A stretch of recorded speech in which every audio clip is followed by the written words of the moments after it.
নদীর এপার কহে ছাড়িয়া নিঃশ্বাস, অপারেতে সর্বসুখ আমার বিশ্বাস। এই কথাটা হয়তো আমরা অনেকেই শুনেছি। চলুন বিস্তারিত জেনে নিই। মানুষের জীবনে সবচেয়ে অদ্ভুত সত্যি বোধ হয় এটাই, আমরা যে অবস্থানে থাকি সেখান থেকে অন্যের জীবনটাকেই বেশি সুন্দর মনে হয়।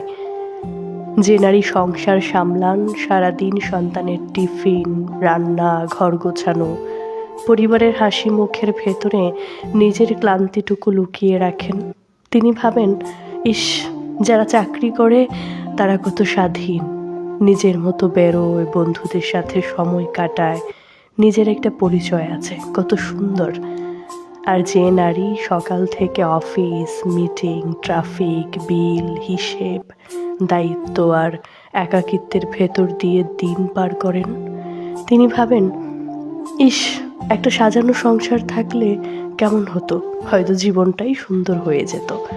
কেউ হয়তো অপেক্ষা করত, কেউ বলতো, ক্লান্ত, বসো, আমি চা দিচ্ছি। একজন বন্ধুর বাচ্চার জন্মদিনে যেতে যেতে ভাবে, ওদের মতো পারিবারিক আনন্দ আর কপালে নেই, আমার কপালে হয়তো হবেই না। আরেকজন নিজের সন্তানের জন্মদিনের আয়োজন করতে করতে ভাবে, ইস, কতদিন বন্ধুদের সাথে এভাবে নির্ভার হয়ে কোথাও যাওয়া হয় না। আসলে সুখটা খুব অদ্ভুত একটা জিনিস। সত্যি, সুখ একটা অদ্ভুত জিনিস। এটা অনেক সময় অবস্থানের ভেতর থাকে না, থাকে দৃষ্টিভঙ্গির ভেতরে। হ্যাঁ, থাকে দৃষ্টিভঙ্গির ভেতরে। আমরা প্রায়ই নিজের ক্লান্তি গুনি, কিন্তু অন্যের লড়াইটুকু দেখি না। অন্যের হাসিটা দেখি, কিন্তু তার নির্ঘুম রাতগুলো দেখি না। কারো সাজানো ছবি দেখি, কিন্তু ছবির বাহিরের ছাপ, কান্না, একাকিত্ব বা অবসাদগুলো দেখি না। তাই হয়তো মানুষ চিরকালই ভাবে, ওপাশে বেশি বুঝি সুখ। কিন্তু সত্যটা হলো, প্রতিটি জীবনেরই আলাদা ক্লান্তি আছে, আলাদা শূন্যতা আছে, আবার আলাদা আলাদা সৌন্দর্যও আছে। যে যার জায়গা থেকে অসম্পূর্ণ, আবার সেই অসম্পূর্ণতাতেই সম্পূর্ণ।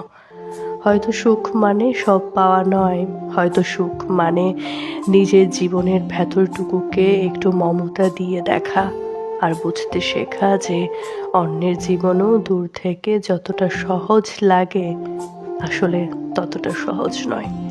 আমাদের সবার উচিত যে যার অবস্থানে থেকে। তাই বললাম, নদীর এপার কহে ছাড়িয়া নিঃশ্বাস, অপারেতে সর্বসুখ আমার বিশ্বাস।